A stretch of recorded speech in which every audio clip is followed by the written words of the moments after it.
बाबा देवाधिदेव महादेव की कृपा से, करुणा से आप और हमको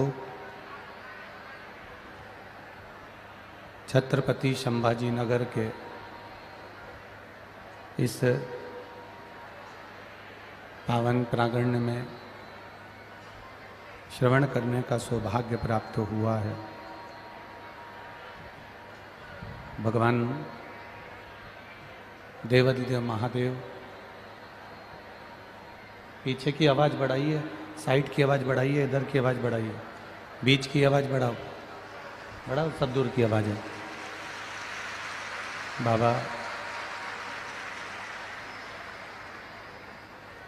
देवाधिदेव महादेव की कृपा, करुणा, उदारता, दया छत्रपति संभाजी नगर के इस पावन प्रांगण में कथा के मुख्य यजमान श्री प्रदीप शिवनारायण जी जायसवाल, विधायक महोदय, श्री चालू करो आवाज, साइड की आवाज चालू करिए, सब दूर की, पंडालों की।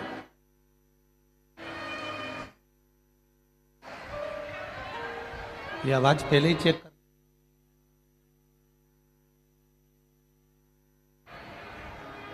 कथा के मुख्य यजमान श्री प्रदीप शिवनारायण जी जायसवाल, विधायक जी, श्री निखिलेश प्रदीप जी जायसवाल, दीपाली निखिलेश जी जायसवाल, श्री ऋषिकेश प्रदीप जी जायसवाल, काजल ऋषिकेश जी जायसवाल, समीक्षा निखिलेश जी जायसवाल, इस कथा के मुख्य यजमान का पद ग्रहण कर संपूर्ण जनमानस का कल्याण किया है। एक बार यजमान परिवार के लिए जोरदार ताली बजाकर वंदन, अभिनंदन। पुनीत पावन संपूर्ण विश्व का कल्याण करने वाली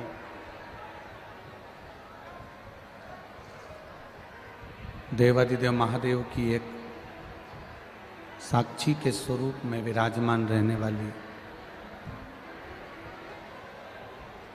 ये पावन शिव महापुराण की कथा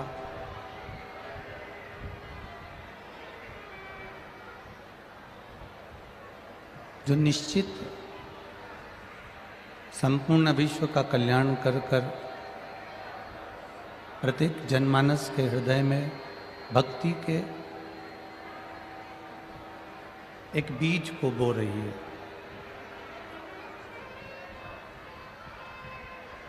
कठिन से भी कठिन मानव का शरीर है और उस कठिन से भी कठिन शरीर में अगर एक क्षण की भी, एक मिनट की भी शिव महापुराण की कथा यदि हमें प्राप्त हो रही है तो ये समझें कि हमारा जीवन सार्थक हो गया है और भगवान की कृपा हो गई।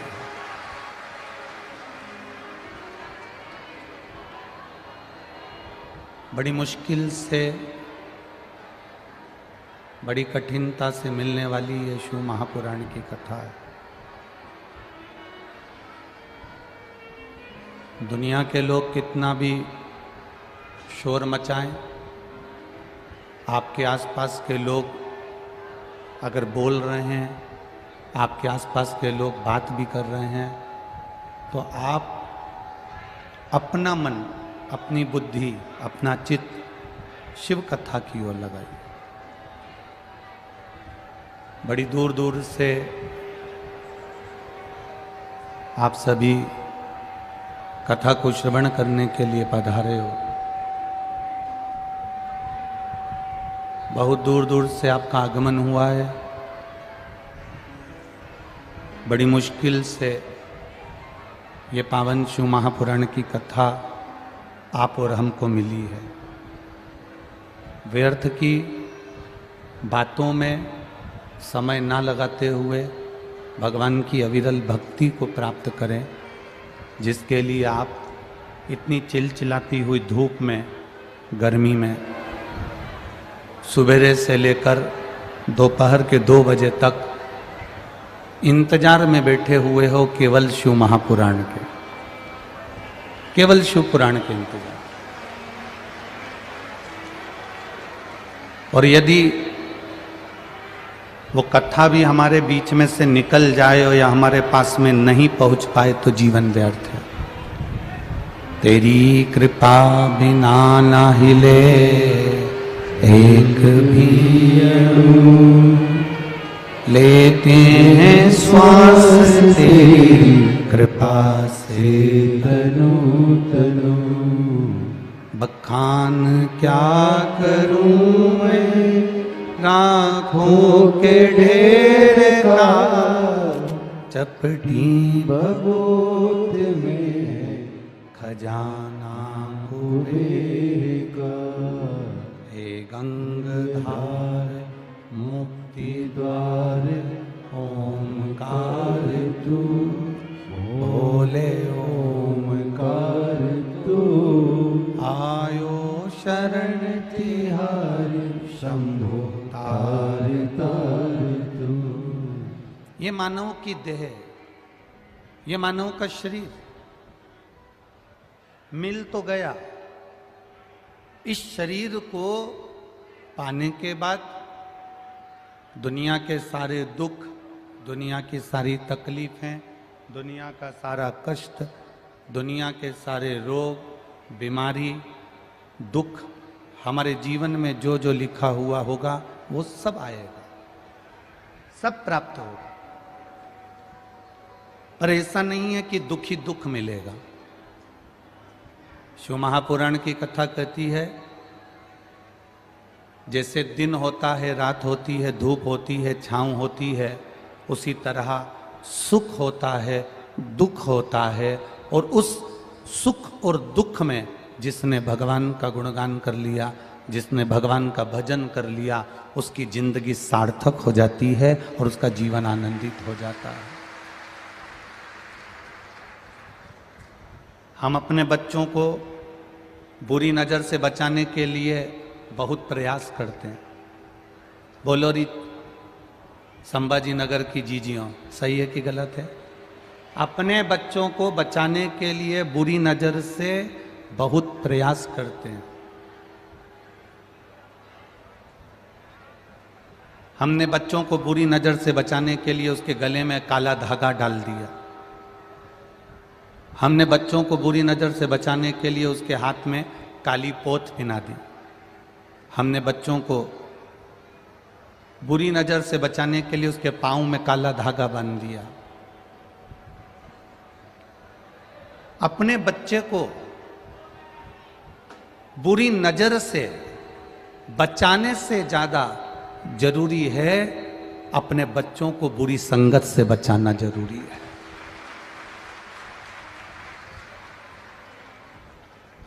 यदि बुरी नज़र से हमने बच्चों को बचा लिया, बुरी नज़र से हमने बच्चों को रोक लिया और बुरी संगत में अगर हमारा बेटा चले गया, बुरी संगत में हमारी बेटी चली गई, बुरी संगत में हमारा परिवार का कोई व्यक्ति चले गया, तो बुरी नज़र से बचाने से फायदा कौन सा हुआ? बुरी नज़र से बचाने के लिए गले में काला धागा बांधा जाता है, हाय चंद्रमा पहनाया जाता है। बुरी नज़र से बचाने के लिए हाथ में काली पोत बांधी जाती है। बुरी नज़र से बचाने के लिए पाँव में काला धागा बांधा जाता है। पर मेरा निवेदन है, बुरी संगत से बचाने के लिए बच्चों के गले में एक रुद्राक्ष अवश्य पहना देना चाहिए, तो वो बुरी संगत से बच जाए।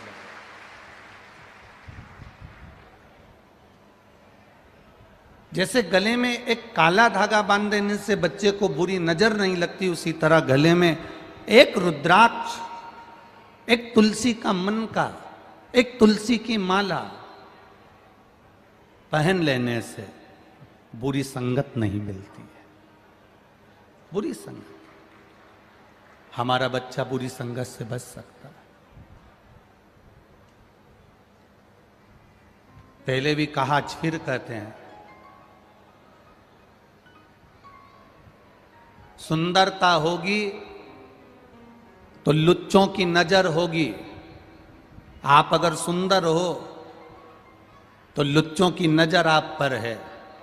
सुंदरता होगी तो लुच्चों की नजर होगी। गले में चेन होगी तो चोर की नजर होगी। और गले में अगर रुद्राक्ष होगा तो मेरे महादेव की नजर होगी। ये निश्चित है।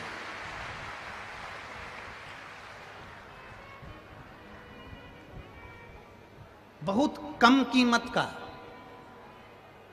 फ्री में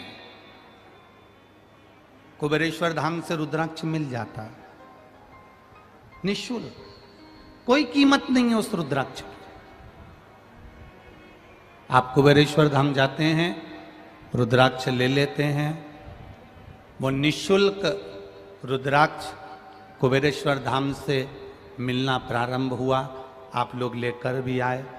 पर एक निवेदन करूंगा, तुम्हारे सोने की चेन की कीमत होगी, तुम्हारे गले में पड़े हुए हार की कीमत होगी, तुम्हारे हाथ में पहनी हुई सोने की चूड़ी की कीमत होगी, हीरे की कीमत होगी, अंगूठी की कीमत होगी। रुद्राक्ष की कोई कीमत कुबेरेश्वर धाम पर नहीं लेते। पर तुम्हारे मृत्यु के समय पर, तुम्हारे दुख के समय पर, तुम्हारी तकलीफ के समय पर, तुम्हारे कष्ट के समय पर, तुम्हारे कर्ज के समय पर, तुम्हारे कहीं ना कहीं उलझन के समय पर उस रुद्राक्ष की कीमत तुम्हें समझ में आएगी कि भले निःशुल्क मिला पर उसकी कीमत क्या है, वो रुद्राक्ष की महत्वता क्या है। उस रुद्राक्ष का महत्व क्या है। हमने अपने जीवन की सार्थकता क्या बनाई है। हम अपने जीवन की सार्थकता क्या बना रहे हैं। जो माता पिता अपने बच्चों का हाथ पकड़कर महादेव के मंदिर तक लेकर जाते हैं, जो माता पिता अपने बच्चों का हाथ पकड़कर हाथ में जल का पात्र देकर महादेव को जल चढ़वाते हैं, जो माता पिता अपने बच्चों को सत्संग तक लेकर आते हैं, जो माता पिता अपने बच्चों को कथा तक लेकर आते हैं, जो माता पिता अपने बच्चों को तीर्थ तक लेकर जाते हैं, वही बच्चे जिनका तुमने बचपन में हाथ पकड़कर मंदिर तक लेकर गए हो, वही बच्चे बड़े होकर तुम्हारा हाथ पकड़कर तुम्हें तीर्थ करा देते हैं। उन बच्चों को संस्कार आप दीजिए, उन बच्चों को विद्वत्ता आप दीजिए, उन बच्चों को ज्ञान आप दीजिए। आप अगर छोटे छोटे बच्चों को मंदिर तक ले जा रहे हो, आप छोटे छोटे बच्चों को एक लोटा जल पकड़ा रहे हो, आप छोटे छोटे बच्चे के गले में रुद्राक्ष डाल रहे हो, आप छोटे छोटे बच्चे के गले में एक तुलसी का मन का एक माला डाल रहे हो, उस बच्चे को हाथ पकड़कर आप मंदिर तक लेकर गए हो, तो वो बच्चा आपके बुढ़ापे में आपका हाथ पकड़कर आपको तीर्थ तक लेकर जाएगा, कृष्णेश्वर महादेव तक लेकर जाएगा। और जिन माता पिता ने अपने बच्चों को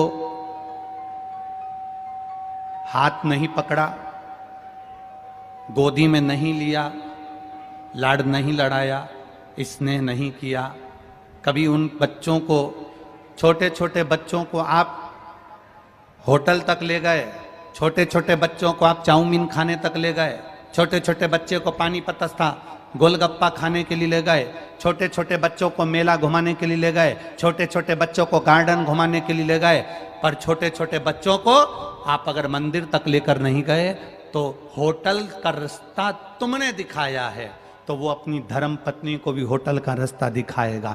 गोलगप्पे का रास्ता तुमने दिखाया है, वो अपनी पत्नी को गोलगप्पे का रास्ता दिखाएगा। चाउमीन का रास्ता तुमने दिखाया है, वो अपनी पत्नी को चाउमीन का रास्ता दिखाएगा। अगर तुमने उसको बचपन से ही मंदिर का रास्ता दिखाया तो वो भी अपनी अर्धांगिनी को और अपने बच्चों को मंदिर का रास्ता दिखाएगा। बच्चों को जीते जी कुछ ऐसा देकर चले जाओ कि उसके पास में अगर मरने के बाद, तुम्हारे मरने के बाद कुछ नहीं भी हो, परिवार भी अगर साथ छोड़ दे, रिश्तेदार भी अगर साथ छोड़ दें, कुटुंब वाले भी अगर साथ छोड़ दें, नातेदार भी अगर साथ छोड़ दें, तो बचपन से बच्चे का हाथ महादेव के हाथ में पकड़ा कर चले जाओ तो वो हाथ नहीं छोड़ेगा, ये निश्चित था।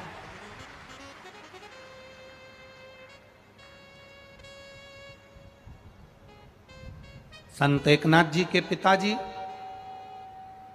संत एकनाथ जी की माताजी, जो भगवान की अविरल भक्ति में डूबी रहती थीं, उन्होंने अपने बच्चों को सबसे पहला अगर गुण दिया था, एकनाथ जी को सबसे पहला अगर गुण अपने माता पिता ने अपने बच्चे संत एकनाथ जी को दिया तो वो गुण दिया था कि क्रोध मत करना,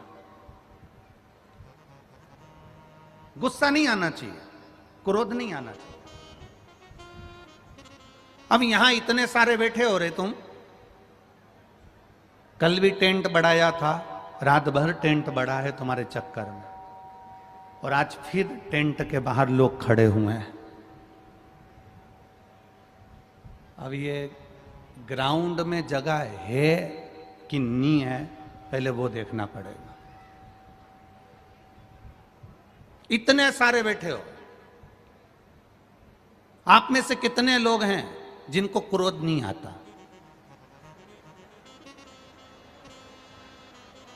झूठ मत बोलना, नहीं तो तुम हाथ तो तुरंत उठा दो। तो हम कोई से पूछ लें, तुम में से कितनी माताएं जो अपने पति को रोज प्रणाम करती है? अभी तुम में से पूछ लें कि तुम में से कितनी माताएं जो अपने पति को रोज प्रणाम करती है, हाथ उठाओ तो जरा। अरे एक हाथ तो उठा लो री। हाँ ठीक है, अब उठाया नहीं उठाया बराबर, पर दो चार ने उठाया और वापस गिरा लिया, हम समझ गए करवा चौथ पे पड़ती होगा। उतना तो हम समझते हैं कि कोई 30 त्योहार होगा, करवा चौथ होगा, आधिक होगा तो भले पढ़ लेती होगी। आप में से कितनी माताएं जो अपने पति को प्रणाम करती है? बहुत कम। अच्छा जाने दो, आप में से कितनी माताएं जिनके पति तुम्हें प्रणाम कर लेते? कभी कभी वो भी प्रणाम कर लेता है। अरे तेरे हाथ जोड़ू चुप हो जा, तेरे पांव पड़ू तो चुप हो जा। क्यों मेरी मां से भिड़ती है, क्यों अपशब्द कहती है, क्यों ताना देती है, क्यों गाली देती है? मैं तेरे हाथ जोड़ रहा हूं, तेरे पांव पड़ रहा हूं।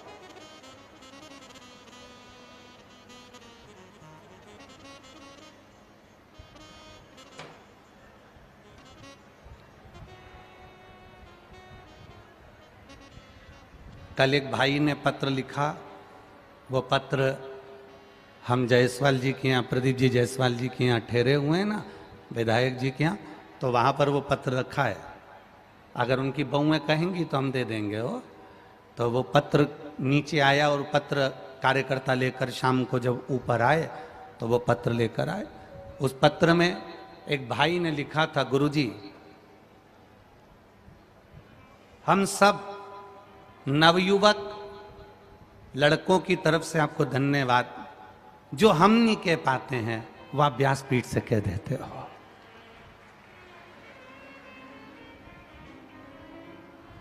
क्योंकि हमारी इतनी सामर्थ्यता नहीं है कि इन जगदम्बाओं से कुछ कहते हैं, हमारी सामर्थ्य।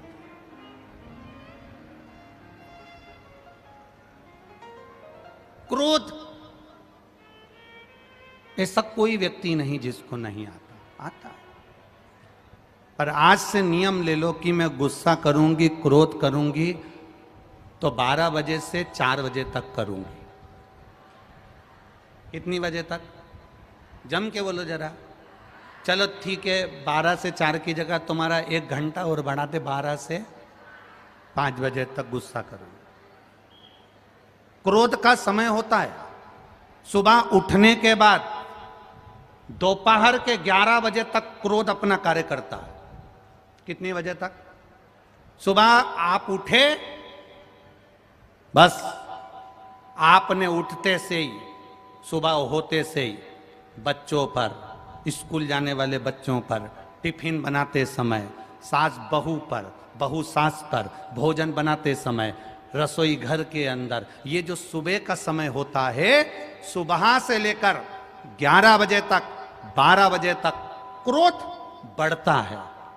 क्रोध का 2 समय है, एक सुबह उठते से ही दोपहर के 12 बजे तक, और एक शाम को 6 बजे से लेकर रात्रि को 9 बजे तक। यह क्रोध का समय है। इसलिए आपसे निवेदन है, शिव महापुराण में हम एक नियम बना लें कि हम गुस्सा करेंगे तो दोपहर में 12 बजे से, बोलो बोलो जम के बोलो, 5 बजे तक करेंगे। अगर कोई बात में गुस्सा सवेरे आ भी गया तो लिख के रख लो कि मैं 12 बजे के बाद लड़ूंगी। तुम लिख के रखो कितनी बजे लड़ूंगी, बोलो बोलो जम के बोलो, 12 बजे के बाद। अगर सास ने कुछ कह दिया लिख के रख लो, इनको जवाब कब दूंगी, जम के बोलो जरा, 12 बजे के बाद। बहू ने कुछ कह दिया तो सास भी लिख के रख ले, जवाब कब दूंगी, अरे जम के बोलो जरा, 12 बजे के बाद। कितने घंटे दिए तुमको लड़ने के लिए, झगड़ने के लिए, क्रोध करने के लिए, कितने घंटे दिए? 5 घंटे दे दिए। 12 बजे से 5 बजे तक मैं गुस्सा करूंगी, क्रोध करूंगी, सवेरे क्रोध नहीं करूंगी। चाहे मुझे कितना भी कोई गुस्सा दिलाए, सास कुछ भी बोले, बहू कुछ भी बोले, देवर जेठ जेठानी कुछ भी बोले, रिश्तेदार कुछ भी बोले, पर मैं क्रोध सुबह से लेकर 12 बजे तक नहीं करूंगी, और शाम को 6 बजे से लेकर, बोलो बोलो जम के, 9 बजे तक नहीं करूंगी। गुस्सा अगर आ भी जाए, क्रोध अगर आ भी जाए, तो दोपहर का जो समय है उस समय करूंगी। अब कई माताएं कहती हैं, गुरुजी आप कहते हो 12 बजे से 5 बजे तक क्रोध कर लो, पर दिक्कत तो ये है कि ये भी ऑफिस चले जाते हैं, दुकान चले जाते हैं, सास कमरे में टीवी खोल के शिव महापुराण की कथा सुनने लगती है, बच्चे घर में आ जाते हैं, मैं उनकी देख में रेख में लग जाती हूं, तो फिर झगड़ा कब करूं, फिर गुस्सा कब करूं, क्रोध कब करूं? एक क्रोध का समय है।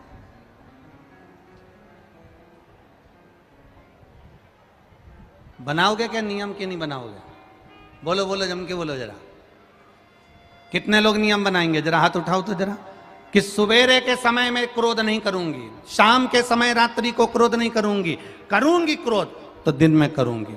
दिन में जब सब चले जाएंगे, आपको अगर क्रोध आएगा भी, आप उस गुस्से को पीना सीख जाओगी। जिसने अपने क्रोध को पीना सीख लिया वो शंकर नीलकंठधारी बन गया, वो शिव बन गया।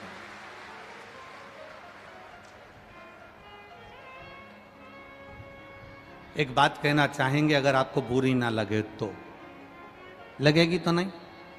पक्का बोलो री जीजी, इधर वाली बुरी तो नहीं लगेगी, और इधर वाली कह दें। आज सबसे ज्यादा परिवारों में किसी बात पर अगर झगड़ा हो रहा है तो वो केवल उसके अहम के कारण हो रहा है। सास अपना अहम रख रही है, अहंकार रख रही है, बहू अपना अहंकार रख रही है। हम तो यहाँ छत्रपति संभाजी नगर में एक बार पहले मारवाड़ी समाज का कार्यक्रम था, महिला मंडल का, उसमें आगमन हुआ था, और हमारे एक परम प्रिय शिष्य यहाँ रहते हैं, सोपान दत्तात्रेय जी नारखेड़े, उनके यहाँ पहले भी बारंबार आगमन हुआ। अब महाराष्ट्र की पावन धरा पर पहले भी बारंबार आगमन हुआ, परंतु हमारा केवल इतना सा निवेदन है कि अपने क्रोध को संयमित रखिए, क्रोध को संयमित। जिसने अपने क्रोध पर संयम कर लिया वो स्वयं महादेव का स्वरूप हो गया, स्वयं महादेव। देव अपने बच्चों को प्रॉपर्टी दो मना नहीं, अपने बच्चों को गाड़ी दो मना नहीं, अपने बच्चों को लैपटॉप दिलाओ मना नहीं है, अपने बच्चों को अच्छा अच्छा मोबाइल दिलाओ मना नहीं है, अपने बच्चों को अच्छे अच्छे कपड़े दिलाओ मना नहीं है। पर निवेदन है, अपने बच्चों को तुमने लैपटॉप दिलाया, मोबाइल दिलाया, गाड़ी दिलाई, बंगला दिलाया, प्रॉपर्टी दी, ये सब बच्चे के काम के कब हैं? जब आपका बच्चा संस्कारित हो। अगर बच्चा संस्कारवान नहीं है तो कितनी भी गाड़ी दे देना, वो जुए में हार कर आ जाएगा या डब्बे में गोल कर आएगा या कहीं मदिरा के नशे में बेचकर फेंक कर आ जाएगा। आपके बच्चों को अगर आपने संस्कार दिया है, आपके बच्चों को आपने मंदिर तक ले जाकर छोड़ा है, आपके बच्चों को आप हाथ पकड़कर भगवान शिव की कथा तक लेकर आ रहे हो, आपके बच्चों को टीवी खोलकर आस्था चैनल पर, फेसबुक, यूट्यूब पर अगर एक छोटा सा क्लिप भी अपने बच्चों को शिव महापुराण का दे रहे हो तो ये निश्चित है तुम्हारा बच्चा तुम्हारा हाथ पकड़कर कभी तुम्हें वृद्धाश्रम में छोड़कर नहीं आएगा, वो तुम्हें तीर्थ तक लेकर जाएगा, तीर्थ तक लेकर। तुम्हारा बच्चा तुम्हें वो परमात्मा के द्वार तक लेकर जाएगा, भगवान की अविरल भक्ति तक लेकर जाएगा। करो भक्ति उसकी। शिव कथा कह रही है।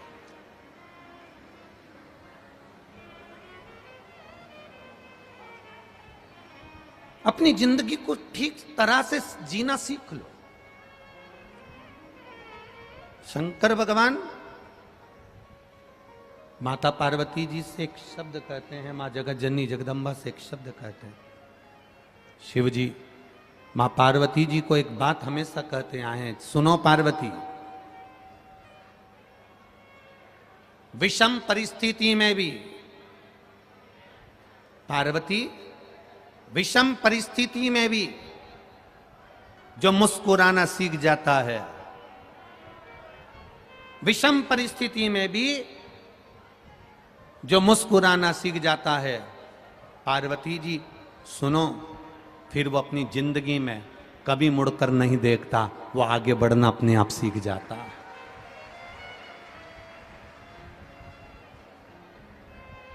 विषम परिस्थिति में कार्यकर्ता ध्यान देंगे, कोई पानी की बोतल वगैरह अभी ना बांटे।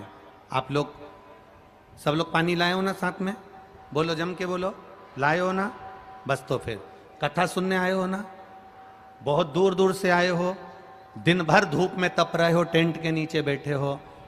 3 घंटे की कथा में आधा घंटा हमने सावन महाराज को, आशीष भैया नहीं आए हैं थोड़ा कारणवश, तो सावन भैया मंच का संचालन कर रहा है। आपको समय मिला है उसका स्मरण करिए। जितने मौन रहकर कथा का आनंद लोगे, झोली भर कर लेकर जाना तो जिंदगी सवर जाएगी आपकी, आपको फिर कहीं जाने की जरूरत नहीं पड़ेगी। बहुत शांति के साथ,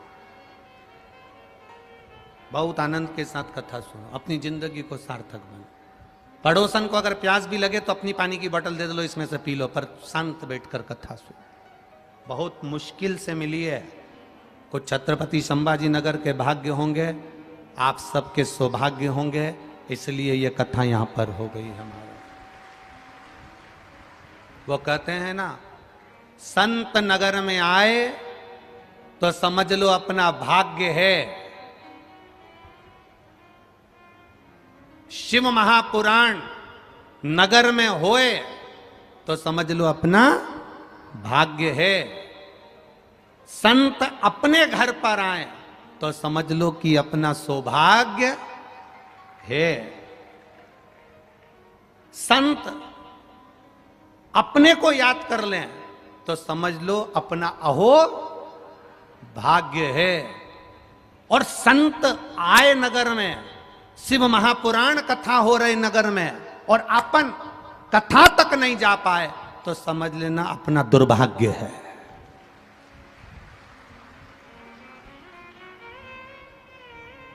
फिर अपना दुर्भाग्य है। कोई पूर्व का पाप हो गया होगा इसलिए अपन कथा तक नहीं पहुंच पाए, टीवी चालू कर कर कथा नहीं सुन पाए, कोई कारण हो गया होगा, भगवान का भजन नहीं कर पाए, हो जाता है। करो भक्ति, भगवान की अविरल भक्ति को धारण करिए, बहुत मुश्किल से मिलती है। जीवन बड़ा विचित्र है, इसको जीने का तरीका सीखिए। मुस्कुरा कर जियो, प्रसन्नता में जियो, आनंदता में जियो। देव बच्चों को प्रॉपर्टी दे दो, धन दे दो, दौलत दे दो, सत्ता दे दो, वैभव दे दो, पर बच्चों को संस्कार जरूर देना। 20 वर्ष तक माता पिता बेटे को पढ़ाते हैं, बच्चे को पढ़ाते हैं और राम बनाने की चेष्टा करते हैं कि मेरा बच्चा राम बन जाएगा। 20 वर्ष तक माता पिता बच्चे को पढ़ाते हैं और राम बनाने का प्रयास करते हैं, और 20 दिन की कुसंगति, केवल 20 दिन की गलत संगति बेटे को किसी की मिल जाती है और बच्चा राम बनने की जगह रावण बन जाता है। मात्र 20 दिन की कुसंगति बेटे को रावण बना देती है। आप देओ, सब कुछ देओ। मेरा एक निवेदन छत्रपति संभाजी नगर की इस पावन धरा से, जायसवाल परिवार की इस पावन पुण्यमय शिव महापुराण कथा से, सत्यम शिवम सुंदरम, इस कथा के माध्यम से इतना जरूर कहना चाहूंगा,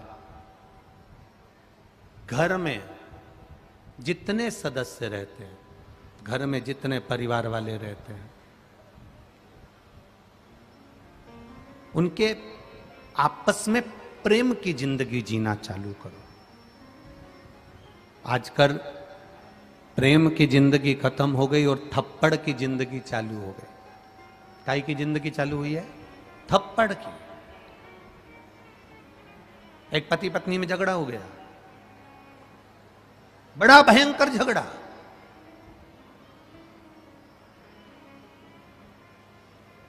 और पति पत्नी में झगड़ा हुआ और झगड़ा होते से ही पति ने एक थप्पड़ रखकर पत्नी को मार दिया। पत्नी रोने लगी, पति को बाद में पछतावा हुआ, और पति को जब बाद में पछतावा हुआ तो पति ने पछतावे में आकर अपनी पत्नी से कहा, देख, जिसका प्रेम ज्यादा होता है ना, थप्पड़ उसी को मारा जाता है। अपन दोनों में बहुत प्रेम है ना, और मैं तुझसे बहुत ज्यादा प्रेम करता हूं, इसलिए मैं तुझे थप्पड़ मार दिया हूं, बुरा मत मानना। बस पत्नी ने सुना,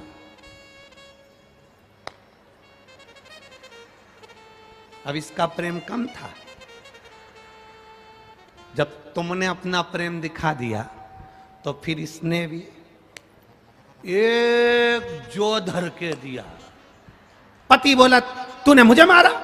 पत्नी कहती है, तुमसे बहुत प्रेम करती हो।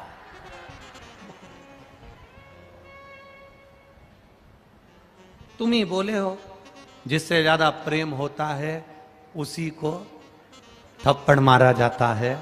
तो पत्नी कहती है, जितना मैं करती हूं उतना तो तुम कभी नहीं करे होगे। पति ने बोला, वो तो लग रहा है, दिख रहा, लगा। थप्पड़ का प्रेम नहीं होना चाहिए, ये प्रेम किसी काम का नहीं। बच्चों को मारकर अगर सीधा करा जाए तो वो प्रेम किसी काम का नहीं। बच्चों को पीट कर अगर सही करा जाए तो वो सही करना किसी काम का नहीं। पत्नी को गाली देकर अगर सीधा करा जा रहा है तो वो किसी काम का नहीं है। पति को अपशब्द कहकर सीधा करा जा रहा है तो वो किसी काम का नहीं है। सास बहू को अपशब्द और ताने देकर गालियां देकर अगर सीधा कर रही है तो वो किसी काम का नहीं है। बहू सास को अपशब्द कहकर अगर सीधा कर रही है तो वो किसी काम का नहीं है। जिस घर में परिवार के सदस्य रहते हैं वहां प्रेम थप्पड़ का नहीं होना चाहिए। वहां प्रेम केवल प्रेम जैसा होना चाहिए। जब दुख की घड़ी आए हमारा पूरा परिवार एक साथ खड़ा होकर उस दुख को समाप्त कर दे तो समझ लो कि ये प्रेम है, ये स्नेह, ये प्रेम, ये वात्सल्यता, ये करुणता, ये स्नेह है। तब समझो कि ये श्रेष्ठता है।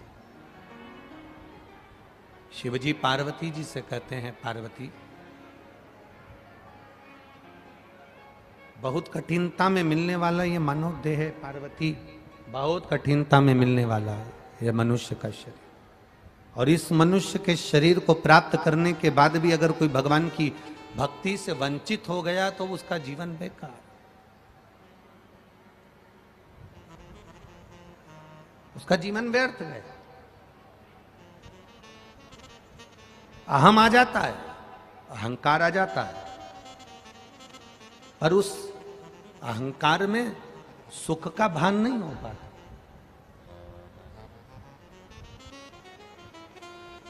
कोई जरूरी नहीं कि आप जहर पिएंगे तो नीलकंठधारी बनेंगे। कोई जरूरी नहीं कि आप धतूरा खाएंगे तो शिव कहलाएंगे। जरूरी यह है कि हम अपने घर में रहकर भी अगर क्रोध को पी रहे हैं, अपशब्द को पी रहे हैं, तानों को पी रहे हैं, आड़ी टेढ़ी जो बात बोली जा रही है, अपशब्द कहे जा रहे हैं, गालियाँ दी जा रही है, ताने दिए जा रहे हैं, अपशब्द बोले जा रहे हैं, हम उसको पी रहे हैं तो भी समझ लो कि हम भगवान शंकर का एक अंश अपने भीतर धारण कर कर रखे हुए हैं। भगवान शिव का एक स्वरूप अपने भीतर धारण कर कर रखे हुए, एक अंश अपने भीतर है। एक भगवान शंकर के परम उपासक थे दासी मैया। कर्नाटक की पावन धरा पर रहते थे। बड़ा ना भाई, कर्नाटक की पावन धरा पर रहते थे दासी मैया। क्या नाम था उनका? जम के बोलो जरा।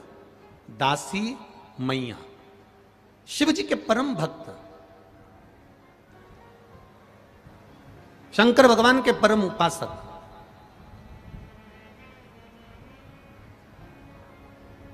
बड़ी भक्ति थी उनकी।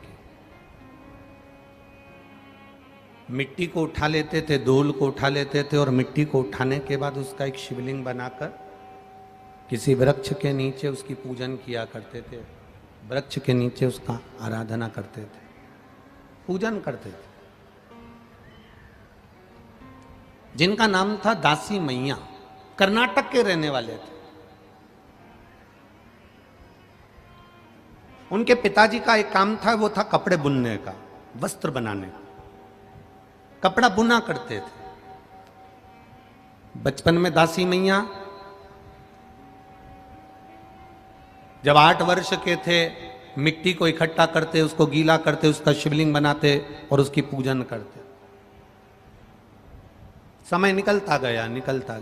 दासी मैया बड़े हो गए और बड़े होने के बाद दासी मैया की शादी हो गई, कपड़े बुन रहे हैं। कल आपको कथा में कहा था भगवान शंकर परीक्षा बहुत लेते हैं। मेरा उघड़दानी बहुत परीक्षा लेता। शिव परीक्षा भी बहुत लेते हैं और शंकर भगवान देते भी बहुत हैं। दोनों चीजें।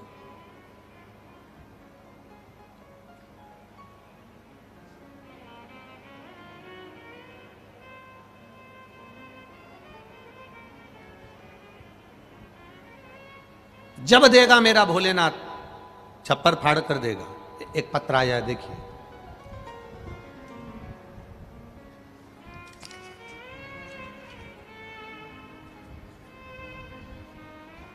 मैं अंजना नीरज शर्मा, बड़ी सड़क, जालना की निवासी हूं। कहीं बैठी हो तो हाथ हिला सकती हैं। मैं अंजना नीरज शर्मा, बड़ी सड़क, जालना की निवासी हूं। मेरी बेटी का नाम नेहा नीरज शर्मा, जालना। कहीं बैठी हो तो हाथ हिला सकती हैं। जहां कहीं भी बैठी हो अपने दोनों हाथ हिला सकती हैं। गुरुदेव, शिव महिमा का क्या बखान करूं। आप लोग भी आस्था चैनल के माध्यम से पत्र को पढ़ लिया करो, और जितने लोग एलईडी के सामने बैठे हैं वो भी पत्र को पढ़ सकते हैं, पत्र को पढ़ सकते हैं। कहीं बैठी हो अंजना नीरज शर्मा तो हाथ हिला सकती हैं। मैं शिव जी की महिमा का क्या वर्णन करूं गुरुदेव। मेरी बेटी जिसने सीए फाइनल की परीक्षा दे रही थी पर परिणाम अच्छे नहीं आ रहे थे। मेरी बेटी ने सीए फाइनल की परीक्षा देती रही, परिणाम अच्छे नहीं आए, प्रयास असफल रहे, रिजल्ट ठीक नहीं आता था। हर बार सीए की फाइनल एग्जाम में वो फेल हो जाती थी। बड़ी निराश हो गई। तब गुरुदेव आपकी कथा टीवी के माध्यम से श्रवण करना प्रारंभ करा। मैंने उसे कहा, सियोर वाले महाराज बताया करते हैं पशुपतिनाथ का व्रत का वर्णन, तू एक काम कर, एग्जाम की तैयारी फिर से कर। बेटी कहती है, माँ अब मुझे एग्जाम नहीं देना क्योंकि मैंने देख लिया, रिजल्ट नहीं आ रहा, बार बार रुक जा रही हूं, इसलिए अब मैं एग्जाम नहीं दूंगी। तू एक बार वापिस तैयारी कर। लोग क्या कहेंगे, मां बार बार फेल हो रही हूं, अच्छा नहीं है मां, एक बार वापिस एग्जाम तो दे। तब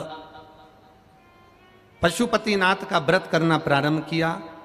एक लोटा जल महादेव को चढ़ाना प्रारंभ करा। एग्जाम का जब समय आया तो एग्जाम में जाते समय मेरी बेटी को मैंने कहा कि शहद को बेलपत्र पर लगाकर बाबा को समर्पित कर, बाबा तेरी सुनेगा। विश्वास रख, पढ़ाई पूरी कर और एक बेलपत्र समर्पित कर। मेरी बेटी एग्जाम देने के लिए गई, एक बेलपत्र पर शहद लगाकर शिव जी को चढ़ाकर शंकर भगवान को समर्पित कर कर गई। 10 जनवरी 2023 को मेरी बेटी ने सीए का फाइनल एग्जाम पास कर लिया। मैं बाबा को प्रणाम करने के लिए आई हूं। ये शिव तत्व, यो घड़ी शंभु है। तेरी कृपा बिना ना हिले एक भी अणु, लेते हैं श्वास तेरी कृपा से तनो तनो। एक पत्र बड़ा सुंदर है।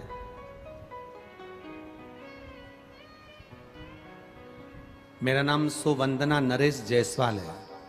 ग्राम कुरली, तहसील घाटजी, जिला यवतमाल, महाराष्ट्र से हूं। कहीं बैठी हो तो हाथ हिला सकती है। जहां कहीं भी बैठी हो हाथ हिला सकती है। मेरा नाम सुवंदना नरेश जायसवाल। आपकी हैं? दोनों हाथ हिला दो एक बार, ऐसे हिला। मेरा नाम सुवंदना नरेश जायसवाल है। गुरुदेव, 2012 का घर का कर्जा था, वह 2023 को बढ़ता बढ़ता लाखों में पहुंच गया। चूक ही नहीं रहा था। बहुत परेशान हो गए थे। जितना बन सकता था उतनी मेहनत भी कर रहे थे। जब मन नहीं माना, किसी ने कहा कि एक बार सीहोर होकर आ जा। मैं 15 फरवरी 2023 में रुद्राक्ष महोत्सव में सीहोर पहुंच गई। 7 दिन तक पूरी कथा सुनी। लोगों ने कहा मां भगदड़ हो गई, मत जा, वापिस आ जा। मैं वहां रही, 7 दिन खूब कथा सुनी। बाबा से रोज विनती करी, कंकर शंकर की पूजन करी। बाबा को कंकर को उठाकर अपने साथ ले आई और उसी कंकर की पूजन घर में करती रही। गुरुदेव, मैं बाबा का क्या वर्णन करूं। स्वयं बैंक की तरफ से लिखा हुआ कागज आ गया कि तुम्हारा जो कर्जा लाखों में था वो मात्र 90,000 रुपये रह गया। 90,000 रुपये कर्जा ले गया। तब 90,000 रुपए भी हम कहां से लाएं? बाबा की कृपा का मैं क्या वर्णन करूं गुरुदेव।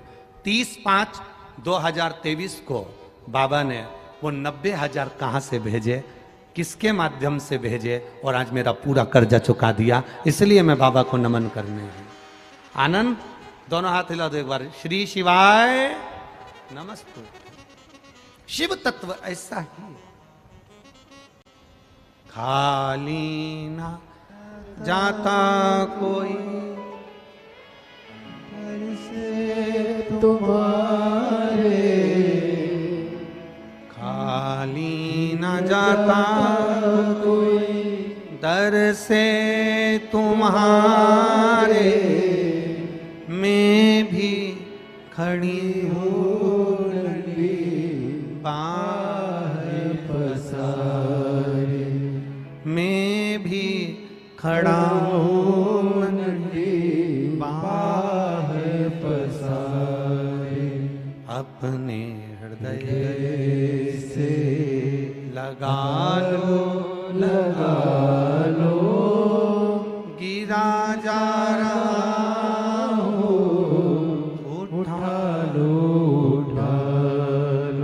प्रभु अपने दर से, अब तो न टालो, गिरी जा रहे हो, उठा लो। ये परमात्मा की अविरल भक्ति है, ये परमात्मा का एक आनंद है, ये परमात्मा का एक भाव है, ये परमात्मा का एक स्वरूप है। केवल शिव महापुराण की कथा नहीं है। यहाँ जितने लोग कथा सुनने आते हैं, जितने लोग टीवी पर सामने बैठकर कथा सुनते हैं, जितने लोग मोबाइल पर कथा सुनते हैं, ये केवल कथा नहीं सुनते, बाबा से अपने दिल की बात कहते हैं। बाबा उनकी झोली खुशियों से भर भी देता है, भरता है। प्रतिदिन कथा कितनी बजे से कितनी बजे तक चल रही है? 2 बजे से 5 बजे तक। आज कथा 2 से 5 है, कल बस एक दिन की कथा, कल की कथा, केवल कल की कथा का समय 1 बजे से 4 बजे तक रहेगा, केवल कल की कथा का। बाकी के समय फिर वही 2 बजे से 5 बजे, बस कल का समय 1 बजे से 4, टीवी पर भी और यहां पर भी। अविरल भक्ति है शिव तत्व, अविरल भक्ति।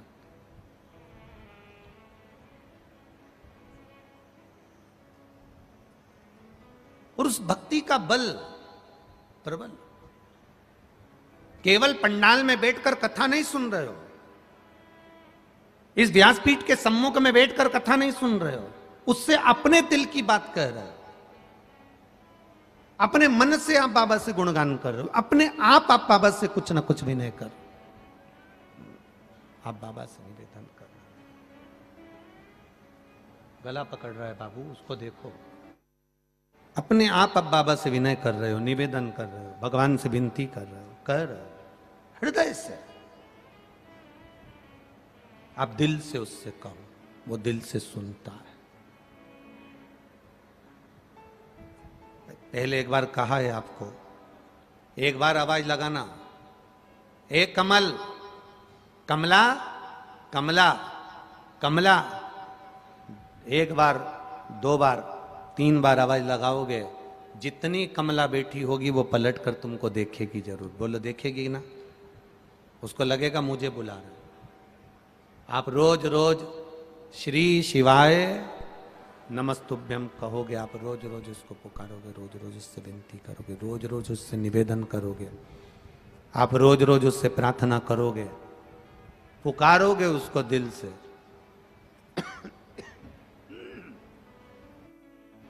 आप रोज रोज उससे दिल से प्रार्थना करोगे, निवेदन करोगे, पुकारोगे उसको, सुनेगा।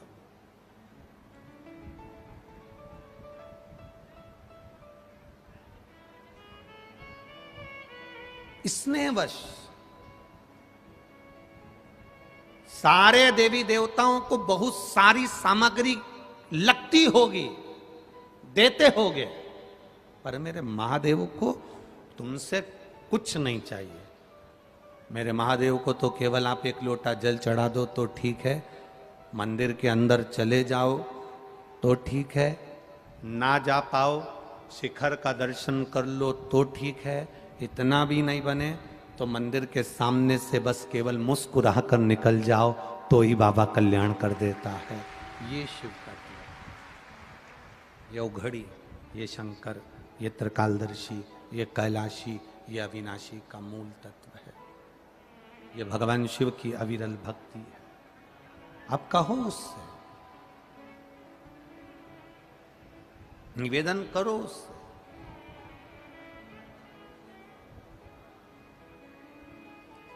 जब पुकारोगे तो वो सुनेगा।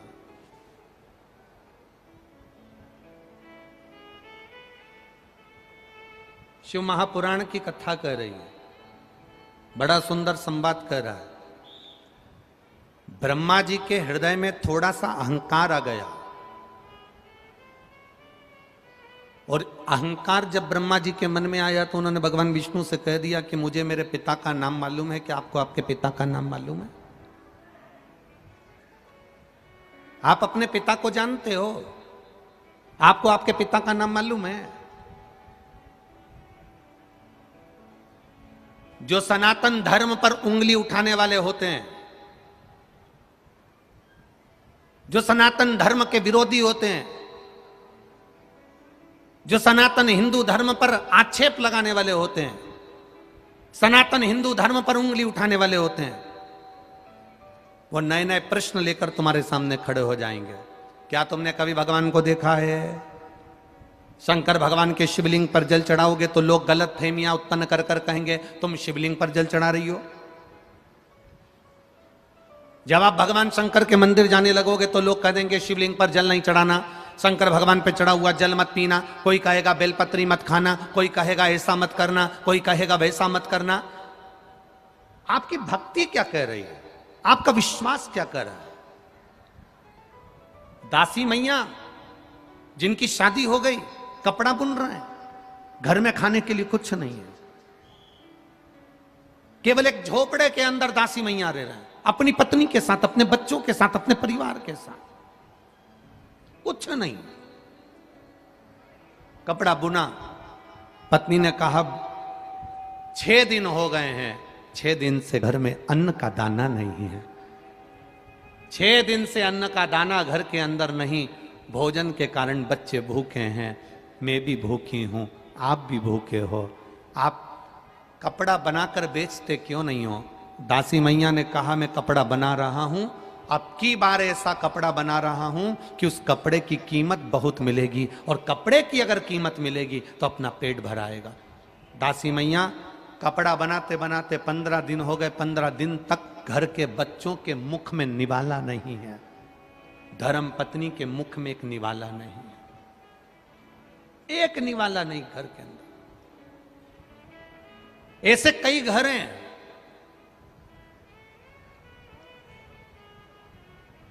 इस भारत की भूमि पर, इस मृत्यु लोक में, पूरे विश्व में ऐसे कई घर हैं जिनके घर में गुजारा करने के भी आफत है, पहनने के कपड़े नहीं, किसी के यहां पर भोजन नहीं, किसी के यहां जमीन नहीं, किसी के यहां दुकान नहीं, कोई कोई पूरी जिंदगी किराए के मकान में निकाल देता है। नहीं, मेरा एक निवेदन है, इस कथा को जितने छत्रपति संभाजी नगर के श्रोता भाई बहन श्रवण कर रहे हैं उनसे निवेदन करूंगा, आप हाथ का ठेला लगा रहे हो, सब्जी का ठेला लगा रहे हो, फल का ठेला लगा रहे हो, धक्के की जिंदगी जी रहे हो, दरवाजे पर बैठे हो, कहीं ना कहीं तुम दास्य भाव की जिंदगी जी रहे हो, तकलीफ में जिंदगी जी रहे हो, बहुत दुख की जिंदगी जी रहे हो, बहुत कष्ट की जिंदगी जी रहे हो, उनसे केवल निवेदन करूंगा 3 महीने 2 जगह पर जल चढ़ाना प्रारंभ कर दीजिए, केवल 3 महीने। एक शंकर भगवान के शिवलिंग पर, दूसरा बेलपत्री के पेड़ के नीचे, 2 जगह पर जल चढ़ाना 3 महीने लगातार चालू कर दो, बाबा तुम्हारा हाथ पकड़कर तुम्हें उन्नति की सीढ़ी पर चढ़ा देगा।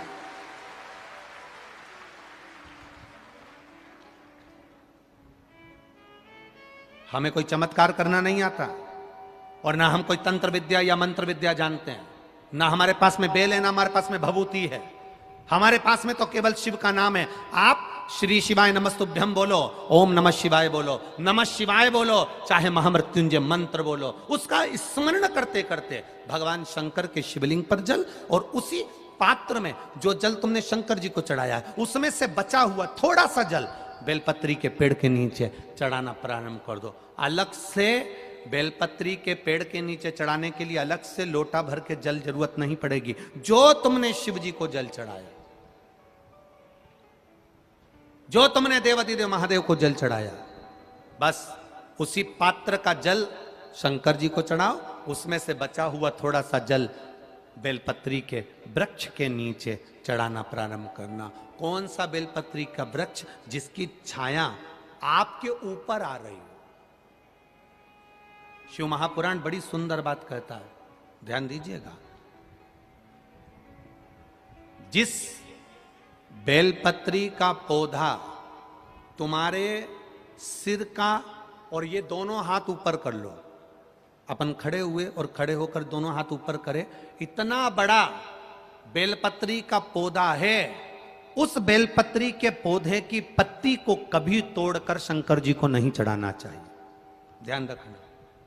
कितना बड़ा पौधा, आप खड़े हो जाओ और खड़े होने के बाद आपका हाथ ऊंचा कर लेना। इतना बड़ा पौधा है, उस पौधे की पत्ती बेलपत्री को तोड़कर शंकर भगवान को कभी नहीं चढ़ाना। शंकर भगवान को उस बेलपत्री को, उस वृक्ष की पत्ती को तोड़ना चाहिए जो वृक्ष तुम्हारे हाथ से थोड़ा सा ऊंचा हो, जिसके लिए तुम्हें हाथ और ऊंचा करना पड़ रहा हो। जैसे एक बच्चा अपनी मां की गोद में बैठने के लिए दोनों हाथों से उचकता है, आवाज लगाता है, उचकता है, आवाज लगाता है, हाथ ऊपर करता है, तो मां उस बच्चे को गोदी में ले लेती है। उसी तरह उस बेलपत्री के वृक्ष की पत्ती तोड़ना चाहिए जिसने थोड़ी उन्नति कर ली हो, जो थोड़ा ऊंचा हो गया हो। तुम उसको पाने का प्रयास करो तो भगवान भी तुम्हें अपनी गोदी में ले ले। ऐसे वृक्ष की पत्ती तोड़। अब तुम छोटा सा पौधा, बिल्कुल जरा सा पौधा, उसी की पत्ती तोड़कर महादेव को चढ़ाओगे, ये श्रेष्ठता नहीं है।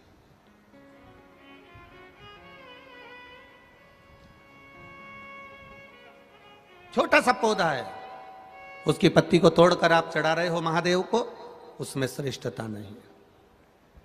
वो छोटा है, जो बड़ा, जिसकी छांव तुम्हारे सिर पर आ जाए, आशीर्वाद जिसका तुम्हारे सिर पर आ जाए, उसके नीचे जाओगे, उसके नीचे आराधना करोगे तो थोड़ा सुख का भान होगा। जो छोटा पौधा है उसको बड़ा करने का प्रयास करो, और जो बड़ा है उसके नीचे जो शिव जी को एक लोटा जल चढ़ाया, बाद में वो जल ले जाकर आपने बेलपत्री के पेड़ के नीचे समर्पित करा, शंकर भगवान को दिया और फिर बेलपत्र को समर्पित करा। उसका सुख, उसका आनंद, उसकी भक्ति, उसका स्नेह, उसका स्मरण सुख प्रदान करेगा, आनंदता देगा, वो आनंदता प्रदान कर देगा। हम कई गलतियां करते हैं, हमको स्मरण नहीं हो पाता। आप में से कई माताएं ऐसी होगी छोटे छोटे पौधे की पत्ती तोड़कर शिव जी को चढ़ा दी हो, और बाद में कह रही होगी हमने पशुपति व्रत करा, भगवान ने हमारी क्यों नहीं सुनी। कारण होता है, कुछ तो कारण होगा ना। पेट दुख रहा है तो ऐसे ही दुख रहा है, चाउमीन खाई होगी ना, गोलगप्पा खाया होगा, पानी पूरी खाई होगी, शादी में जाके ज्यादा दही बड़ा खा गई होगी, पूरन पोली ज्यादा खा गई होगी। पूरन पोली बोलते हैं कि पूरन पूड़ी, हाँ जो भी बोले तुम समझ जाना, बस हो होता ना, बहुत खा गई होगी।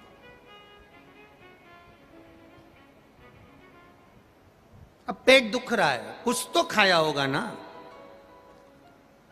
पशुपति व्रत कर रही है, बाबा ने नहीं सुनी, कुछ तो कारण होगा ना।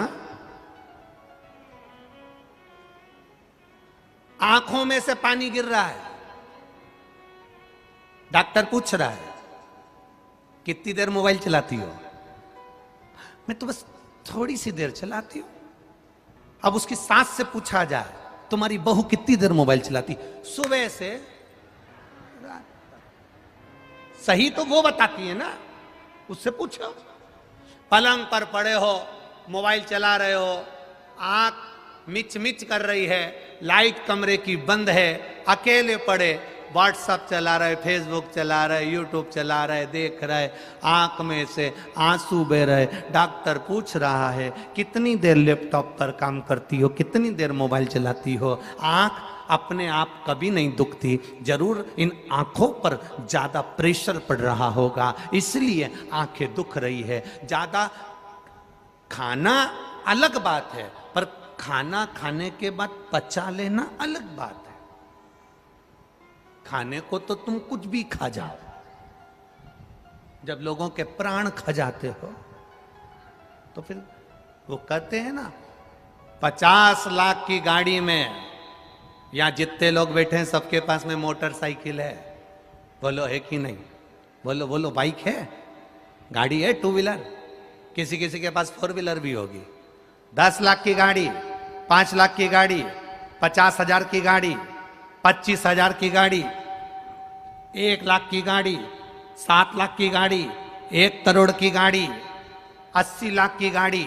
आप में से कितने लोग हैं जो 50,000 की मोटरसाइकिल में पेट्रोल डीजल की जगह गटर का पानी डाल के चलाते हैं? बोलो जम के। कितने लोग हैं जो अपनी मोटरसाइकिल में, अपनी बाइक में, अपनी स्कूटी में, अपनी 4 व्हीलर में, अपनी 2 व्हीलर में गटर का पानी डालकर चलाते हैं? अरे बोलो जम के, है कोई? छत्रपति संभाजी नगर में जो मोटरसाइकिल में, बाइक में, स्कूटी में, बुलेट में, 50 लाख की गाड़ी में, 25 लाख की गाड़ी में, 1 करोड़ की गाड़ी में गटर का पानी डालकर, कचरा डालकर चला रहे हो? कोई 50 लाख की गाड़ी में, 50,000 की गाड़ी में कोई गटर का पानी डालकर नहीं चलाता, तो ये करोड़ों की गाड़ी में फिर वो मदिरा की दुकान से गटर का पानी डाल डाल के क्यों चला रहे हो?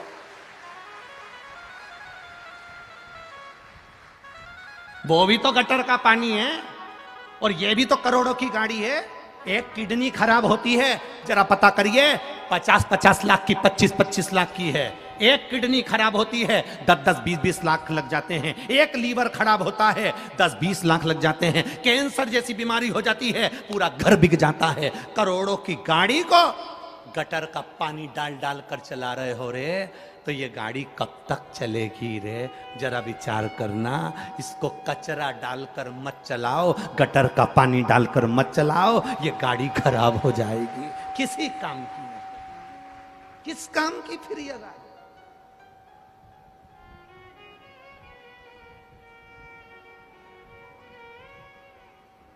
कथा में बैठे हो तो भी कचरा मुंह में घुसेड़ रहे हो, तो कथा में बैठे बैठे भी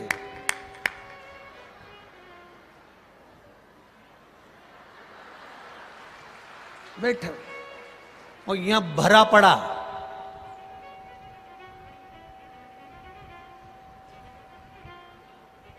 बिल्कुल नहीं बोल रही है, पड़ोसन खूब बोल रही। पत्नी इतना बोलती है, पति एक शब्द नहीं बोलता। उसको मालूम है 60 रुपए का पाउच मुंह में है। क्या मतलब? कचरा भरा है मुंह के अंदर, गटर का पानी भरा है अंदर। जाए वहां बैठकर भगवान शिव से प्रार्थना करिए, हृदय से, भाव से, जहां जगह मिले वहां बैठकर। जब हम बोलें, हमारे साथ आप भी बोलिएगा। प्रार्थना साथ करेंगे तो बाबा, जब लाखों लोग, लाखों लाखों भक्त एक साथ श्री शिवाय नमस्तुभ्यम बोलेंगे, तो ये निश्चित है आपकी झोली बाबा खुशियों से जरूर भरेगा। भाव से, दिल से कहिए।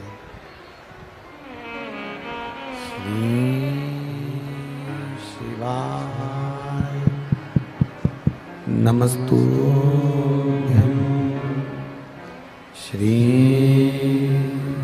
शिवाय नमस्तुभ्यं श्री शिवाय नमस्तुभ्यं श्री शिवाय नमस्तुभ्यं श्री शिवाय नमस्तुभ्यं भोला सब दुख काटो मारा ओ भोला सब दुख काटो मारा शिव शंकर जपो तेरी माला भोले बाबा जपो तेरी माला भोला सब दुख काटो मारा ओ भोला सब दुख काटो मारा वेश है मंगलकारी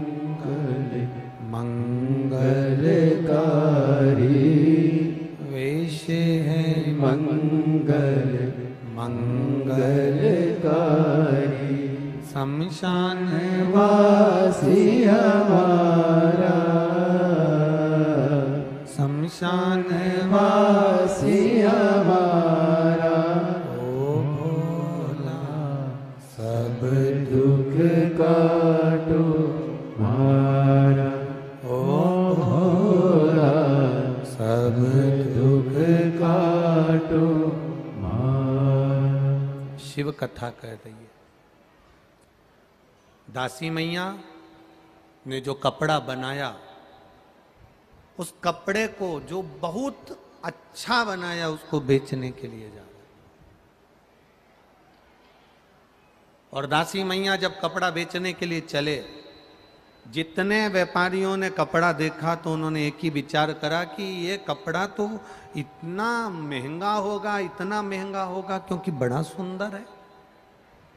जब इतना सुंदर कपड़ा है तो महंगा भी बहुत होगा। तो किसी ने उस कपड़े की कीमत नहीं पूछी। अब शिव की परीक्षा देखिए। मेरे ओघड़दानी में त्रिकालदर्शी कैलाशी अविनाशी की परीक्षा देखिए। शंभू जब परीक्षा लेता है तो कैसी परीक्षा लेता है वो देखिए। किसी ने कपड़े की कीमत नहीं पूछी, किसी ने कपड़े की कीमत नहीं जानी, क्योंकि सबको लग रहा है कि ये महंगा होगा, बहुत महंगा होगा। दासी मैया उस कपड़े को वापिस कंधे पर डालकर, कपड़े को कंधे पर डालकर दासी मैया उस कपड़े को लेकर वापिस चल दी। वापिस आवाज नहीं जा रही उधर। दासी मैया उस कपड़े को लेकर वापिस घर की ओर जाने लगे। जब दासी मैया कपड़े को लेकर जाने, अब इधर का कम कर दिया, उधर का बढ़ाओ, उधर का भी बढ़ाओ, इधर का भी बढ़ाओ। दासी मैया कपड़े को लेकर जब चले, वापिस जा रहे हैं, क्योंकि कपड़े की किसी ने कीमत ही नहीं लगाई, उसका मोल ही नहीं, उसका कोई कीमत ही नहीं लगी है। कपड़ा लेकर वापिस चल दिए। कपड़ा लेकर वापिस जाने लगे। रास्ते में एक बुजुर्ग, भगवान कपड़ा लेकर जाने लगे, रास्ते में एक बुजुर्ग, एक बूढ़ा व्यक्ति बैठा हुआ, बुजुर्ग व्यक्ति बैठा, और रास्ते में जब बुजुर्ग व्यक्ति बैठा था, बड़ा ठंड से कांप रहा, बड़ा कांप। अब जब ठंड से वो कांप रहा है,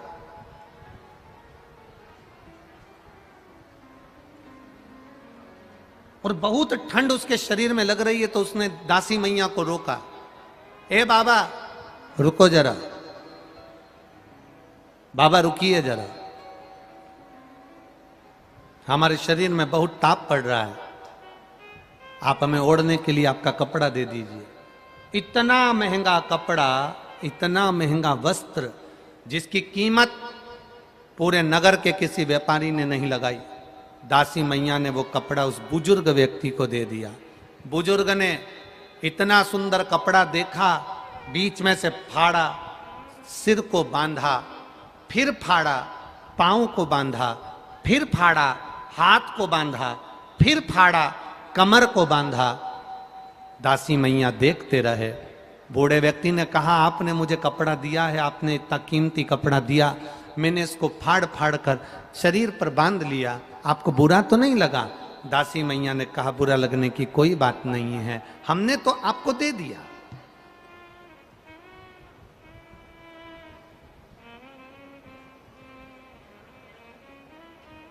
हमने तो आपको दे दिया, अब आप इस कपड़े का क्या करो वो आपके ऊपर है। दासी मैया ने जब बुजुर्ग व्यक्ति को देखा, थर थर कांप रहा है, भूखा है, भोजन भी नहीं है, दासी मैया उस बुजुर्ग व्यक्ति को अपने घर ले गए और घर पर ले जाकर अपनी पत्नी को आवाज लगाकर कहा, ये बहुत भूखा है, इसको भोजन दे दो। धर्म पत्नी ने अपने पति के चरण छूकर कहा, 15 दिन से घर में भोजन नहीं बना, एक अन्न का निवाला अपने घर के अंदर नहीं, एक दाना अपने घर के अंदर नहीं। इस अपने लिए जब भोजन नहीं है तो अपन दूसरे को क्या भोजन देंगे? इसको क्या भोजन देंगे? इसको क्या खिलाएंगे? इसको क्या प्रदान करेंगे? जब भोजन अपने पास ही नहीं है, अपने लिए ही नहीं है, जब भोजन अपने पास ही नहीं है, अपने खाने के लिए नहीं है, तो फिर अपन इसको क्या देंगे? क्या प्रदान करेंगे इसको? क्या दें अपन इसको? पति, दासी मैया ने कहा, कोई भाजी तोड़ कर लिया हो, वो ले जाकर उकाल कर दे दो। पत्नी भाजी क्या तोड़ कर ले जाती?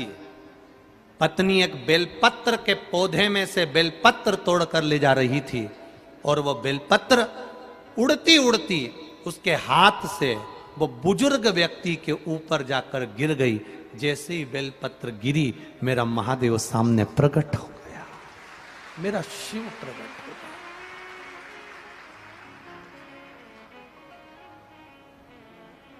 एक बात आप लोगों से कहना चाहेंगे, बड़ा ध्यान लगाकर सुनिएगा, बड़े स्मरण में सुनिएगा।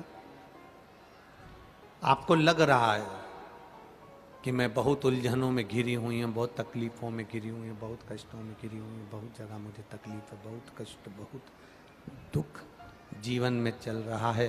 सामने से ऐसा लग रहा है कि कष्ट हमारा पीछा नहीं छोड़ रहा, दुख हमारा पीछा नहीं छोड़ रहा।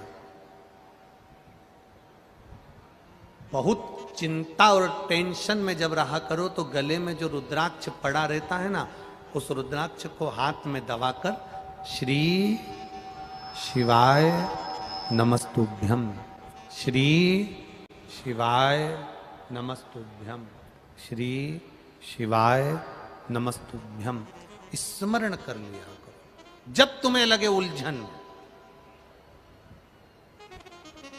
और हम तो एक प्रैक्टिकल करने की बात कहेंगे। आप अपने व्यापार पर बैठे हो, दुकान पर बैठे हो, दुकान पर बैठे हो, कभी प्रैक्टिकल कर कर देखना, कहीं सियोर वाला महाराज झूठ तो नहीं बोल रहा है। प्रैक्टिकल करने में क्या जाता है, करते रहो। प्रैक्टिकल जरूर करना चाहिए। एक महाराज जी प्रवचन दे रहे थे, प्रवचन में कह रहे थे मदिरा नहीं पीना चाहिए, शराब नहीं पीना चाहिए, गटर का पानी है, गंदा पानी है, नाली का पानी है, मत पियो। महाराज जी के पहचान का कोई बैठा था, उठ के खड़ा हो गया। उसने कहा, महाराज तू इतनी बड़ी बड़ी बातें कह रहा है, तेरा सग्गा भाई पी के तो नाली में पड़ा है, तू इतना बड़ा बड़ा प्रवचन दे रहा है, तेरा सग्गा भाई पी के गटर में पड़ा है, और तू कह रहा है कि मदिरा नहीं पीना चाहिए, शराब नहीं पीना चाहिए, गंदा नाली का पानी है। महाराज जी को क्रोध नहीं आया। महाराज जी ने कहा, भैया देखो, मैं भी कथा कह रहा हूं, वो भी कथा कह रहा है, मैं मुंह से समझा रहा हूं, वो प्रैक्टिकल करके दिखा रहा है। आप मुझसे नहीं समझ सकते तो गटर में पड़े हुए, नाली में पड़े हुए व्यक्ति को देखकर तो समझ सकते हो ना कि मदिरा पीने वाला, नाली का पानी पीने वाला गला पकड़ रहा है बाबू, गटर का पानी पीने वाला गटर में पड़ा हुआ है, तुम देखकर तो समझ जाओगे उसको। आप उसको देखकर तो समझ सकते हो ना, आप उसको जानकर तो समझ सकते हो ना। प्रैक्टिकल जरूर करो। जितने लोग बैठे हैं कथा श्रवण करने के लिए, जितने लोग टीवी पर सुन रहे हैं, जितने फेसबुक यूट्यूब पर कथा सुन रहे हैं, उनसे निवेदन करूंगा, आपके गले में अगर रुद्राक्ष है, आप अगर सीहोर के रुद्राक्ष को धारण करते हो, आपके गले में लाल धागे में अगर रुद्राक्ष पड़ा हुआ है, दुकान पर बैठे हो, आधा घंटा हो गया, कोई ग्राहक नहीं, कोई ग्राहक नहीं, आप उस रुद्राक्ष का स्मरण कर कर श्री शिवाय नमस्तुभ्यम श्री शिवाय, थोड़ा आराम से बोलना, जल्दी जल्दी सब्जी काटते ऐसी मत काट देना, बहुत प्रेम से। आपको लग रहा है ग्राहक नहीं, मेरी दुकान में कोई व्यापार नहीं चल रहा, आज तो दिन भर से बैठा हुआ हूं, आज कोई काम नहीं लगा, आज कोई तकलीफ आ रही है, बस उस रुद्राक्ष का स्मरण कर कर मेरे शिव का स्मरण करना। क्यों? क्योंकि विद्येश्वर संहिता में, शिव महापुराण की विद्येश्वर संहिता में देव अधिदेव महादेव माता पार्वती से कहते हैं, तुम रुका जी चंचुला देवी से कहते हैं कि भगवान शंकर के नेत्र अश्रु से गिरे हुए, अश्रु से ये रुद्राक्ष का पौधा उत्पन्न हुआ है। ये रुद्राक्ष कोई दूसरा नहीं है, शंकर पार्वती से, माता सती से कहते हैं, पार्वती ये मैं रुद्राक्ष के रूप में स्वयं शिव भक्त के साथ रहता है और उसके सम्मुख में प्रकट हो जाता है।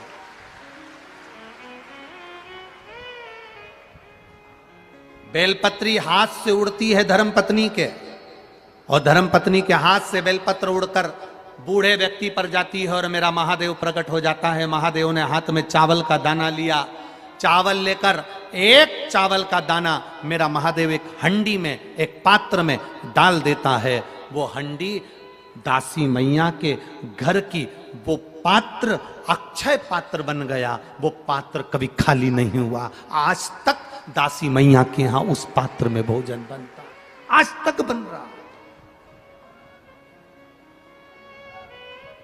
एक दाना चावल का,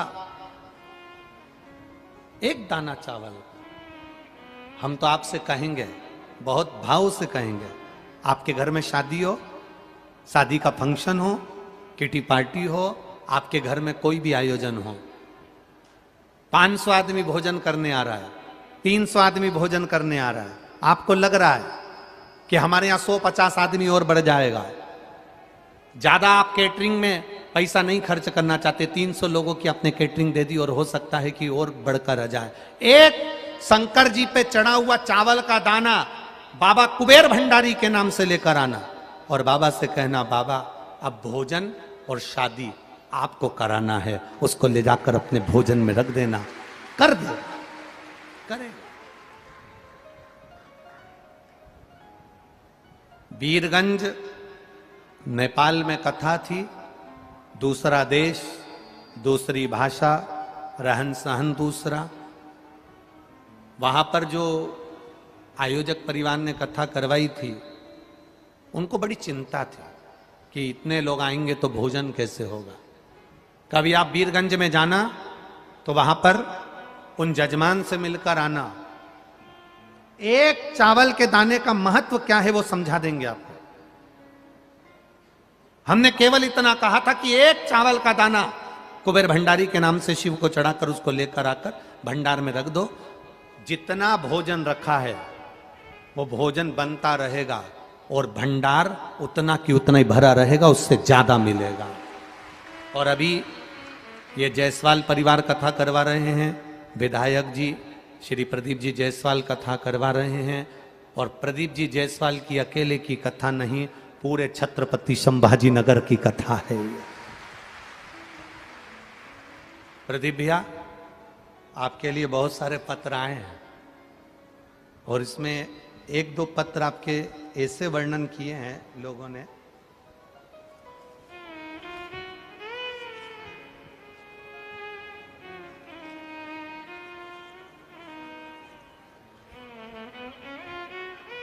किसी का पैसा अटक गया था और वो सारी दुनिया में रोकर आ गया, कहकर आ गया, उसका धन जब नहीं मिला तब उसने, जिनने लिखा है पत्र, एक तो इतने सारे हैं जी, ढूंढने में तकलीफ, फिर उसने आपसे भी कहा, तो उसमें पत्र में लिखा है कि हमने प्रदीप जी जायसवाल जी आमदार जी से कहा, उन्होंने हमारा साथ दिया और हमारा जो पैसा डूब गया था, जो बैंक चली गई थी, वो बैंक में पैसा चले गया था हमारे ससुर का, वो पैसा हमारे आमदार जी ने साथ देकर हमारे पैसे को निकाल दिया। धन्यवाद आपको, बहुत बहुत साधुवाद है आपका। राजनेता एक अपनी जगह पर होता है, उस राजनेता के पद से हटकर अपना भी एक स्वरूप होना चाहिए कि हम जनमानस के लिए तत्पर खड़े। यहां पर भी भंडारा चल रहा है, यहां पर भी भोजन हो रहा है, हजारों लाखों लोग रोज भोजन कर रहे हैं। जब कथा सुनने के लिए 8 लाख से 10 लाख लोग कथा सुनने के लिए दूसरे दिन आ सकते हैं, तो भोजन में सोचिएगा कि कितने लोग बैठे रहते होंगे। इतने लोगों का जब भोजन बन रहा है, 7वें दिन जब ये कथा पूर्ण हो जाए, तब जायसवाल जी से भी निवेदन करेंगे और आपसे भी निवेदन करेंगे कि उस भोजन भंडारे का दर्शन कर कर जाना, कि जितना रखा था उतना रखा ही मिलेगा, खाली नहीं हो। ये शिव भक्ति है।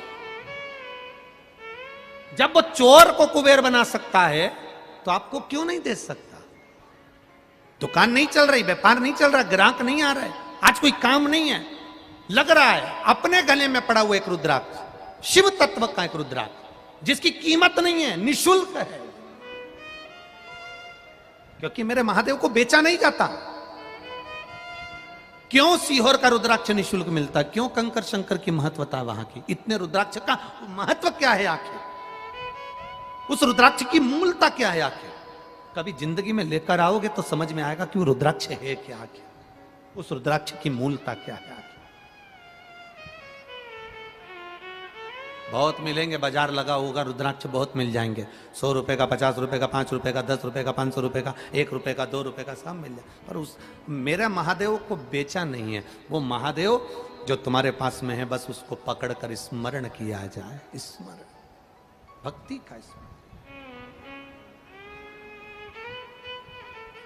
वो कहते हैं ना, जब कोई नहीं आता मेरा बाबा आता है, मेरे दुख के दिनों में बड़ काम आता है,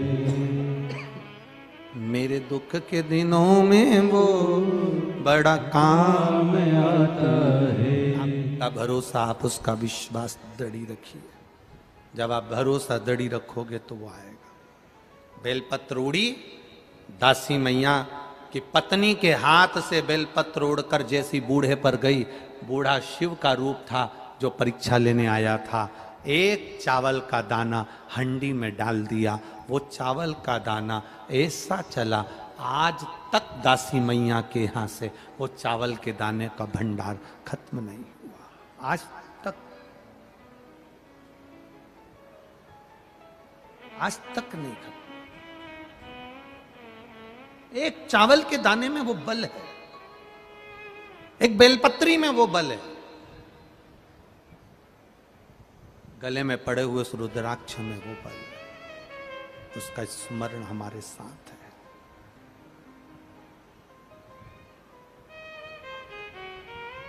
भक्ति। पत्नी ने देखा कि बूढ़ा उठा, शिव के रूप में उठकर उसने चावल का दाना डाल दिया। दासी मैया ने जो शंकर भगवान का दर्शन करा, शिव जी ने कहा मांग तुझे क्या चाहिए। ये कलिकाल की कथा है, कलयुग की बहुत पीछे की कथा नहीं है, बहुत पीछे की नहीं, मात्र 300 साल पुरानी, ज्यादा पुरानी। क्या चाहिए तुझको? मांग ले, क्या दूं तुझको? दासी मैया कहते हैं कुछ नहीं चाहिए, कुछ नहीं।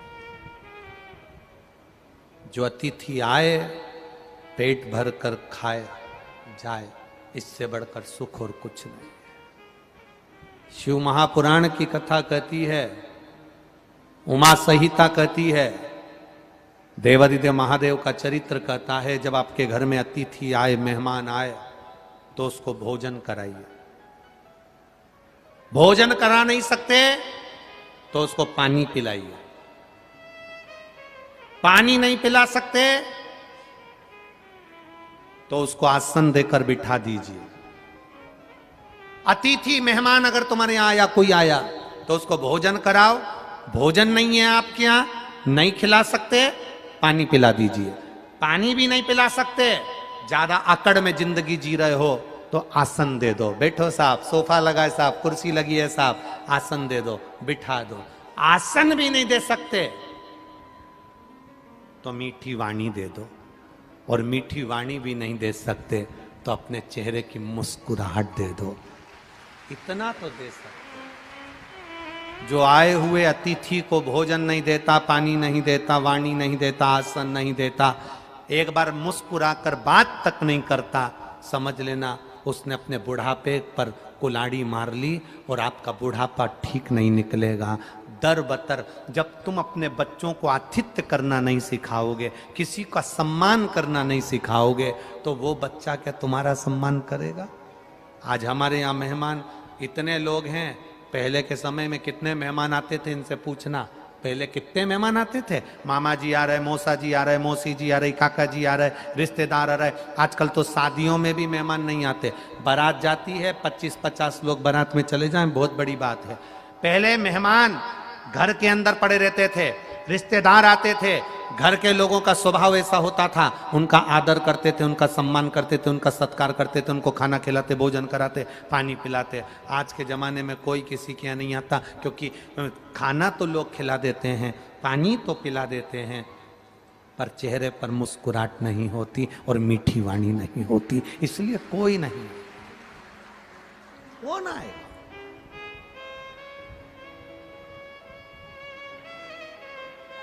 अहम की जिंदगी से दूर हो जाओ, अहंकार की जिंदगी से दूर हो जाओ। ब्रह्मा जी के भीतर थोड़ा सा अहंकार आया, थोड़ा सा। जब हम अहम की जिंदगी से दूर हो जाते हैं तो भगवान सुन लेता है। एक पत्र आया है,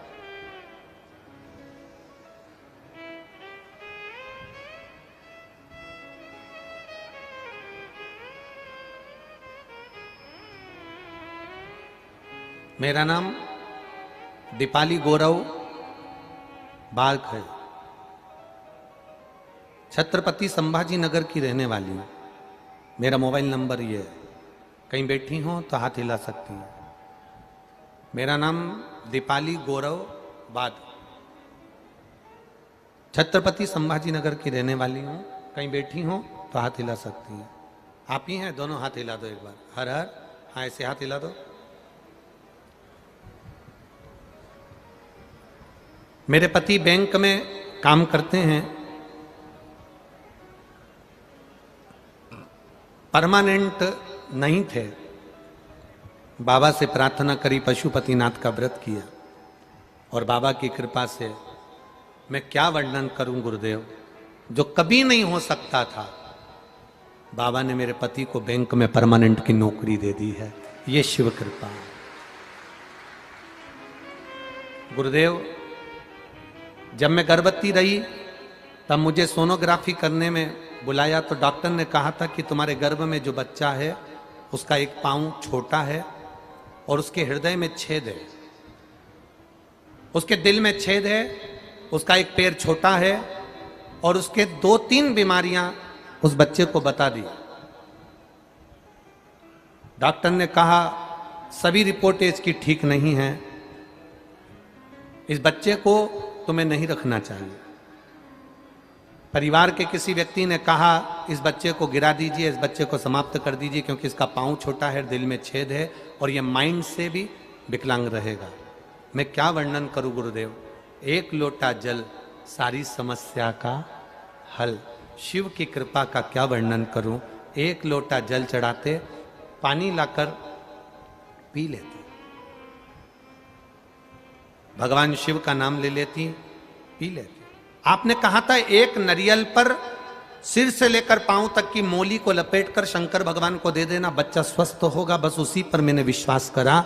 शिव जी को एक श्रीफल दे दिया और बाबा की कृपा से मेरे घर में बेटे ने जन्म लिया। डॉक्टर भी आश्चर्य में है, इस बेटे को कोई रोग नहीं है और इसका पूरा शरीर ठीक है। आज वो 3 महीने का हो गया। मैं बाबा को यहाँ नमन करने के लिए, ये शिव तत्व है, ये शंकर योग, ये त्रिकालदर्श, ये कैलाश। बैठिए बहन, हर हर, ये शिव तत्व है। औघड़ी